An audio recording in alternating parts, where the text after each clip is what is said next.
See them hype with money and clothes and car. Some a run down fame, no for them a just wanna be star. Nah grudge them cause me have my life. Bonjour à tous, explorateurs entrepreneurs, je m'appelle Nancha. Donc, comme je vous ai dit, on ira à la rencontre d'entrepreneurs, de cadres, de chefs d'entreprise, en tout cas de personnes qui se bougent et qui font les choses plutôt correctement. Et donc aujourd'hui, on est avec monsieur Cédric Irial. Bien frère, présente-toi. Bah écoute, Comment tu le fais, et puis voilà. avec grand plaisir, me présenter. Donc moi je suis Cédric Irial, je suis business stratège. En gros, j'aide les entrepreneurs, les coachs, les dirigeants, tous ceux qui ont une expertise à réellement se placer sur leur marché, mais on va dire de manière percutante, de manière très forte. Donc c'est le marché donc du haut de gamme. Et donc avec ça, tu peux vraiment, on va dire, t'imaginer, on va dire, des résultats juste incroyables. Donc c'est la nouvelle tendance, on va dire, après tout ce qui est infoprenariat, formation. Et voilà, en tout cas, là où je me place aujourd'hui. D'accord. Et je suppose que t'es pas arrivé, puisque tu dis que c'est la nouvelle tendance et tout, mais t'es pas arrivé comme ça et tu t'es dit, bon ben voilà, c'est ça. Quel a été ton parcours et comment tu es arrivé jusque-là? Alors moi, mon parcours, il est assez atypique. Et d'ailleurs, quand je t'ai rencontré, parce que dans le chat, je vous raconterai comment je l'ai rencontré, ça a été donc à Entrepreneur Libre, où j'étais moi-même, en tout cas, si on peut dire ça comme ça, embauché, c'était de manière bénévole. Ouais, on était bénévole. Voilà. Entrepreneur Libre, très bon séminaire d'ailleurs. On passe le petit bonjour à Sébastien et toute son équipe d'ailleurs. Donc vas-y. Pour laquelle on a fait partie en tout cas de son équipe. Et pour le coup, moi en tout cas à l'époque, je mettais on va dire le doigt dans l'infoprenariat. Donc j'étais entrepreneur avant ça, donc dans le dur. Donc j'avais des boutiques de tatouage, un centre de formation, une agence digitale. Et pour le coup, j'avais cette ambition de pouvoir révolutionner mon marché. Donc du coup, j'étais parti sur Internet. J'avais été voir quelques pubs. J'étais tombé sur Leandro Lozaïc, le formateur pro. Et justement, avec mon centre de formation professionnelle, je voulais passer sur le digital. Donc du coup, je suis rentré là-dedans. Okay. Autorité faisant, Leandro a été formé donc par Sébastien le marketeur. Donc j'ai compris que finalement, j'avais tout intérêt à suivre ce monsieur, donc monsieur Knight. Donc j'ai été voir. Voilà, et c'est comme ça que je suis arrivé donc on va dire dans l'univers de l'infoprenariat. Et ensuite à partir de là, j'ai fait pas mal d'événements, j'en ai fait même plein. J'ai quasiment tout scanné, Cédric Anisset, tous les noms qu'on connaît, Léo Guillot, je connais Max Piccinini, enfin vraiment tout, Maxence Rigotier, vraiment toutes les thématiques. J'ai vraiment scanné un petit peu cet univers que je découvrais parce que je venais du dur, je venais du tatouage, du tangible.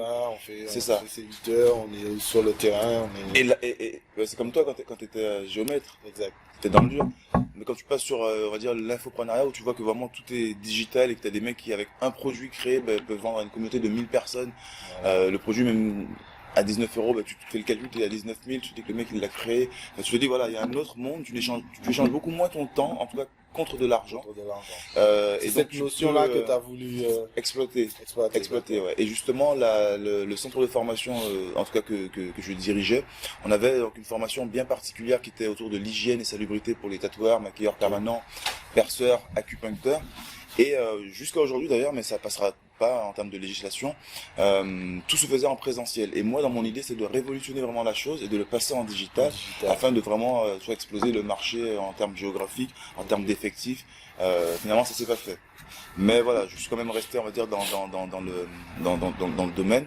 Et je me suis rendu compte donc de fil en aiguille, de formation en formation, de mastermind en mastermind. En fait, c'est quand j'ai investi en moi que je me suis autorisé finalement à devenir qui je suis aujourd'hui. Ça veut dire business stratège, donc aider un entrepreneur donc de A à Z. J'ai rencontré un mentor, très clairement, je crois que c'était le plus gros investissement que j'ai fait dans ma vie déjà, que ce soit en formation, en matériel, parce que j'ai jamais acheté une bagnole à ce prix-là, c'était vraiment des dizaines de milliers d'euros. Et c'est vraiment à ce moment-là que déjà le processus s'est fait. Tu n'avais jamais acheté de voiture à ce prix-là, tu n'avais jamais investi autant dans, on va dire, des choses matérielles que là tu as fait pour toi. C'est ça. C'est-à-dire que j'avais tout simplement jamais mis au-delà de 5 000 € dans quelconque formation, jamais. Okay. Même pas dans une voiture. Toi, tu as mis plus de 5 000 € dans une formation. Quels ont été les retours en fait? Bah, en vrai, j'ai mis plus de 45 000 euros depuis 2 ans et demi dans ma formation professionnelle. Voilà. Entre les séminaires, comme tu as dit, il y a des séminaires à 400, il y en a à 2000 euros la place, il y en a, voilà, il y en a à tous les prix. Effectivement, le mentor dont je te parle, donc c'est Eric Béranzin. Il faut savoir que son ticket d'entrée, il a 35 000 euros aujourd'hui. En tout cas, à l'heure où je te parle, donc je sais pas si dans ta communauté, peut-être plus tard dans la vidéo, en 2019-2020, ce sera toujours à jour. Mais en tout cas, voilà ce qu'il faut pour pouvoir rentrer dans son accompagnement, son coaching. Et pour le coup, ce qui s'est passé, c'est que j'avais entendu donc les résultats qu'il avait eu avec d'autres clients. Et donc je me suis dit absolument, il faut que je travaille avec lui. Donc le fait donc d'avoir mis, on va dire, un maximum déjà de 5 000 euros pour une première formation qui était avec Leandro Lozaïc cette fois, c'est comme si j'avais un frein par rapport à jusqu'où je pouvais me mettre.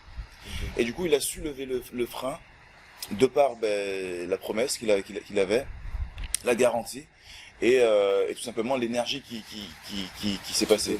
Donc ça faisait 1 an. Donc il y a 1 an qu'on te dit bon tu vas investir des dizaines de milliers d'euros sur toi et tu verras ça va fonctionner, tu verras. Tu peux te poser la question, est-ce que ça va marcher ou non? Mais finalement, ce sont toi et tes croyances. Et je suis passé au-delà de ces croyances-là. Et les résultats, effectivement, je les ai eus et je ne regrette pas dit, en fait, pas, ouais. je paye une formation, tu t'es dit, j'investis en moi. Exactement. La différence sur ce que tu souhaites faire, sur comment tu appréhendes les choses, du coup. Bah, tu sais, je vais te faire une confidence. En vrai, je me suis simplement dit, pour moi, quand tu es entrepreneur, tu es avant tout le premier émissaire, le premier vendeur de ton produit. C'est-à-dire que tu ne peux pas avoir le meilleur produit du monde et ne pas savoir le vendre. C'est comme si tu avais un trésor, mais personne n'est au courant. Et donc, je me suis dit tout simplement, vu le prix que ce mec a l'audace de me demander, et vu finalement la transformation qu'il me promet que je vais avoir, de un, ça a intérêt à fonctionner, et de deux,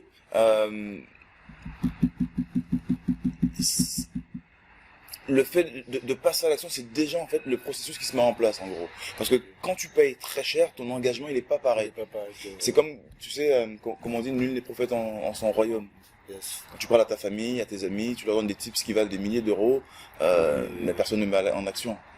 Toi, je veux dire, tu as fait le pas, tu t'es mis dans un environnement par les séminaires, en allant voir des mentors, des gens qui réussissent, qui ont quelque part avec ce que toi tu cherchais. Aujourd'hui, c'est un conseil que je voudrais avoir. Aujourd'hui, quelqu'un qui, n'a jamais entendu parler de ça, de séminaires, de conférences, de tout cet écosystème, et qui arrive et qui voit ça, et qui par exemple nous voit là aujourd'hui. Qu'est-ce que tu pourrais lui dire pour on va dire essayer de faire tomber tous ces clivages et qui s'intéresse à la chose, parce que pour lui, sans payer, parce qu'il y a beaucoup de choses gratuites, faut le dire, ouais. Sur internet aujourd'hui on a accès à pas mal de choses. Qu'est-ce que tu pourrais lui dire pour faire tomber les clivages et qui s'y intéresse? Moi tout simplement, en fait tu vas avoir 2 types, on va dire, de transformations qui vont se faire. Donc la personne qui est censée passer à l'action une fois qu'elle aura entendu donc finalement ce conseil, ça va être soit une personne qui est en souffrance et qui en a marre et qui veut que ça change maintenant. Donc à ce moment-là, le comment, ça aide de le trouver effectivement sur YouTube, s'intéresser. Ou alors c'est quelqu'un qui est dans l'inspiration. Moi j'ai été c'était un petit peu les 2 cas. Et je suis tombé sur des vidéos donc de Franck Nicolas, donc gratuites sur internet. Et pour le coup, c'est comme ça que j'ai commencé finalement on va dire à m'éduquer par rapport au développement personnel. Et je me suis rendu compte très vite que quand tu te développes personnellement, ton business croît en même temps. Vraiment. Ça veut dire que ta vision elle change et pour le coup, l'impact que tes actions va avoir dans ta vie personnelle va découler aussi sur ton business. Et donc tu peux déjà commencer à regarder. Et pour te dire, Franck Nicolas, au début, pourquoi j'ai stické sur lui, parce que j'ai détesté finalement la première approche. Je suis un petit peu à parler comme ça et à mettre des coups de pied au cul et finalement je me suis rendu compte que le message qu'il faisait passer me concernait à un moment M dans ma vie où j'avais besoin de l'entendre. Et donc vu que ça m'a dérangé, ça m'a sorti de ma zone de confort, tu vois, tout de suite j'ai eu ce mouvement de répulsion. Tu vois. Et alors qu'après, en creusant, je me suis rendu compte que c'était vachement intéressant. Et il a offert il vendait donc ces fameuses places à 1 000 euros. J'avais jamais investi, donc ça c'était encore avant de commencer. Voilà, c'est vraiment le début. Hein. Les prémices, ça a été vraiment ça. je me suis dit non, c'est pas possible que je mette 1000 euros. Finalement, je me suis rendu compte que sur un groupe qui pouvait avoir des places à 500 euros, que c'était remboursable, donc tu avais mis des garanties, donc une promesse de transformation garantie. S'il n'y en avait pas, donc pour le coup, je suis parti en mode safe. Ce qui s'est passé, c'est que je me suis dit, première matinée, la place elle est garantie, si ça ne te plaît pas, comme étant écrit, stipulé dans le contrat, il te rembourse. Donc j'avais encore mon sac à dos, limite avec la capuche, au fond de la salle, c'est vindicatif, prêt à me casser, tu vois. Et finalement, je suis resté les 3 jours, ça a transformé ma vie. J'ai lu le bouquin Miracle Morning depuis, j'ai repris la course à pied, j'ai arrêté la DSP parce que j'étais à une bière par jour, en mode tatou, rock'n'roll, entrepreneur, libre, tatoué, enfin tout ce que tu veux. J'ai repris tout ce qui est jus vert, enfin une locomotive pendant 6 mois. C'est un beau changement où tu... C'est ça. C'est ça. Et en plus, il parlait vraiment de 4 piliers fondamentaux pour tout entrepreneur. Donc ça veut dire donc les relations, la santé, les finances et donc la carrière. Et donc je me rendais compte que carrière, j'étais un multipotentiel dans plusieurs business, donc salarié entrepreneur. Donc finances, ça fluctuait en fonction, on va dire en moyenne par rapport aux différentes activités que j'avais. Donc tu n'as rien de vraiment safe. Relation, j'étais à un moment où j'avais rompu donc avec la mère à ma fille, donc ça c'est du personnel, donc c'est pour te dire que le personnel aussi m'a amené vers parce qu'en fait j'étais en souffrance comme je disais tout à l'heure. J'ai été inspiré par l'entrepreneuriat mais en même temps en souffrance par rapport à ma vie perso. Et quand tu te rends compte que le fait de travailler sur vraiment ces 4 points comme une chaise avec 4 pieds, un équilibre en fait. C'est ça. Et du coup c'est comme ça que je me suis vraiment lancé dedans de manière déjà à la base gratuite et ensuite j'ai osé payer parce que je savais qu'il y avait une garantie que je pouvais être remboursé, donc je ne risquais rien. Donc voilà, je n'ai pas pris ce risque et finalement je suis resté les 3 jours, ça m'a transformé et puis j'ai commencé à enchaîner les séminaires. Ça va, comment dire, la partie positive du complètement en soi. Et encore, je reviens là-dessus parce que je l'ai donné, on va dire, de manière spontanée et personnelle. Encore une fois, pour ceux qui, en tout cas, l'entendent. Le développement personnel t'aide vraiment dans toutes les sphères de ta vie. C'est-à-dire que j'ai ouvert la brèche personnelle, même moi, pour pouvoir, on va dire, réellement, on va dire, refaire surface et comprendre que les relations que tu as avec les autres, sont clairement, on va dire, conditionnées par ton état d'esprit, en fait. Et donc, les résultats que tu vas avoir dans ta vie, même personnels, sont conditionnés par ton état d'esprit. Sociétal, éducatif, scolaire, voilà, tous les conditionnements qu'on connaît. Donc il fallait défaire tous ces conditionnements pour se reconstruire en fait. Voilà quel a été finalement mon cheminement. Ok. Et il y a un mot donc qui revient souvent quand je t'écoute, c'est les croyances. Les croyances. Donc on vient de la communauté antillaise, afro, enfin voilà. Et c'est que chez nous, on a beaucoup justement ces croyances, ces paradigmes qui nous font, qui nous bloquent et on est pris dedans en fait. Donc selon toi, qu'est-ce qui ferait qu'aujourd'hui qu'on puisse passer au-dessus de certaines choses et comment le faire? C'est un sacré challenge, déjà de vraiment. Je te pose la question. J'ai l'exemple tout simplement de mon neveu en fait, qui a dû s'extraire physiquement de son environnement tout simplement. Parce que l'une des choses les plus importantes quand tu veux vraiment passer à un niveau, passer à un stade, accéder à tes rêves, tout ce que tu veux, tout ce que tu as envie de faire pour lequel tu n'as pas encore de résultats aujourd'hui, l'une des premières choses à faire, c'est déjà de changer son environnement en vrai. Et malheureusement, l'environnement, on va dire, le plus pesant, c'est l'environnement familial. C'est celui qui a le plus finalement d'impact sur toi. Et donc c'était son cas, il a dû partir donc, de la Guadeloupe pour pouvoir venir en France et pouvoir exploser. Parce que il y avait le papa, donc mon frère, le frangin, qui avait pas ces croyances-là. Tu vois, qui lui restait dans son... Ah oui. Finalement, quitter la situation qu'on ne veut pas. Ça peut être tout simplement le cercle d'amis que tu as. Ou un ami en particulier. Ou en tout cas la fréquence que tu vas avoir cette personne. En tout cas, il faut que tu changes quelque chose au niveau de ton environnement. C'est clair et net. Mais quand ton père n'est pas avec toi, ne te suit pas, il te dit que finalement ce que tu fais c'est de la merde. C'est de la merde, tu n'y crois pas et donc du coup le matin tu n'as pas cette énergie pour te lever et aller derrière ta mission, aller derrière ton rêve, aller continuer jusqu'à avoir ces résultats que tu recherches. Tu tombes vite dans l'abandon parce que tu n'es pas soutenu en fait. Je pense que c'est un point assez fort que peux dire, si tu n'as pas le soutien de tes proches, de ta famille, des gens qui t'entourent, en quelque sorte, tu peux pas y arriver en fait. En tout cas, dans un premier temps pour moi. Parce qu'après, justement, quand tu commences à accéder on va dire, à cette indépendance déjà mentale, de te dire que ça vient de moi, ça ne vient pas uniquement de ce que les gens peuvent penser ou de ce que moi je peux penser par rapport à ce que les gens ont pu me laisser penser. Un exemple à la con, hein. Un parent qui éduque son enfant tout le temps, il dit où sont tes baies, où sont en couillon, où sont tes baies, où sont en couillon, où sont tes baies. Pendant 15 ans, 20 ans, la personne elle entend ça.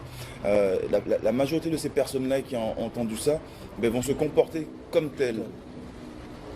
Dans chacune des décisions, dans chacune des réactions qu'elle va avoir, elle va se comporter inconsciemment. Voilà. Alors que si maintenant tu as un parent qui va te dire c'est bien mon fils, tu peux y aller, je suis avec toi, même en cas d'erreur, tu te rends compte que finalement tu as pris en expérience, que tu n'as pas perdu. Et là, c'est là où justement il y a le fameux adage de M. Nelson Mandela qui dit je ne perds jamais. Soit je gagne, soit j'apprends. Tu vois? Some a run down fame, no for them I just wanna be star. Nah grudge them cause me have my life. And me say health and strength over everything.